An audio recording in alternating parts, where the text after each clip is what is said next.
Liburan Meisya Siregar dan keluarganya kali ini tentu memiliki arti yang mendalam. Karena selalu ada momen yang membekas, bahkan mungkin akan selalu dikenang. Mulai dari anak-anaknya yang gembira berinteraksi langsung dengan pengungsi Palestina saat di Jordan, hingga liburan ke Jepang, mereka semua menikmati salju di sana.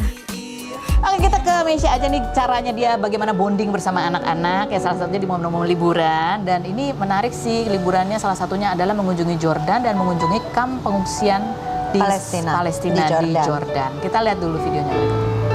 Nah, ini kalau baca caption ceritamu ya, anak-anakmu punya banyak kesan yang mendalam gitu ya. Ada 2,5 juta pengungsi Palestina di sini gitu. Anak-anak sering punya ini, ada yang menyesal, ada yang rasa sedih. Karena apa, gimana ceritanya? Anak-anak responnya masing-masing anak tuh apa? Yang pasti sih anak-anakku tuh nggak expect sebahagia itu ternyata ke Jordan. Oh, ya. Jadi mereka tuh mikirnya ya kayak kunjungan biasa kita ke panti asuhan atau kemana gitu ya. Tapi ternyata rasa yang didapetin anak-anak tuh lebih dari kebahagiaan yang pernah dia rasain. Jadi ini tuh momen yang mereka nggak pernah alamin sebelumnya, karena nggak tahu ya, ternyata kebahagiaan itu begitu anak-anak terjun langsung dan langsung bonding dengan anak-anak Palestina yang ada di Jordan itu ternyata punya ikatan dan magnet yang luar biasa, karena langsung akrab gitu loh Kak Ros. Jadi mereka langsung ketemu, tidak bisa berbahasa, komunikasi secara langsung, tapi rasa itu tuh timbul automatically aja gitu loh. Dan anak-anak tuh ngerasa kayak, Bun gila, ini the best vacation ever yang pernah aku punya selama ini.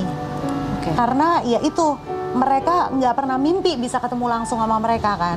Dan ternyata ya anugerah aja sih, ternyata mereka begitu berkesan dan sampai sedih nggak mau pulang. Dan aduh aku masih pengen di Jordan, aduh aku seneng banget ke camp. Padahal camp tuh jelek kan, busuk gitu loh. Cuma ketemu sama anak-anak main bola doang, itu Bambang happy-nya minta ampun. Ketemu anak-anak yang pure hatinya ngelihat kita tuh bisa langsung meluk, bisa cium. Nggak ada bahasa apa-apa, nggak ada babi ibu, tiba-tiba dia nyium, terus dia pegang-pegang rambut kita, dia pegang segala macam. Itu tuh kayak kebahagiaan yang bayangin nggak pernah kenal sebelumnya kan Kak Ros. Tiba-tiba perasaan cinta itu tumbuh aja. Jadi justru di tempat yang nggak indah, nggak nyaman, betul, justru kebahagiaan itu. Iya. Memang perjalanan terbaik akan selalu memberikan kenangan terindah ya pemirsa. Setelah dari Jordan, keluarga Meisya langsung terbang ke Jepang. Ada cerita menarik apa lagi ya saat di Jepang? Oke, ini dari cerita ke Jordan, kita cerita juga yang ke Jepang. Katanya di Jepang juga ada drama juga tuh, apa? Pas sampai di Osaka ada kisah apa? Pasti seru deh kalau liburan keluarga. Iya. Ada videonya, coba kita lihat dulu yang berikut. Oke. Yang ceritanya tuh, yang turun salju itu ternyata di Tokyo ya itu ya? Iya, jadi Tokyo itu udah berpuluh-puluh tahun kali nggak pernah ada sejarahnya turun salju, jarang. Dan kemarin tiba-tiba pas kita masih di Tokyo, lah ini apaan ya, kok putih? Hah, salju, masa sih turun di Tokyo gitu? Karena kita udah bikin itinerary mau ke Sapporo dan Niseko untuk mencari salju.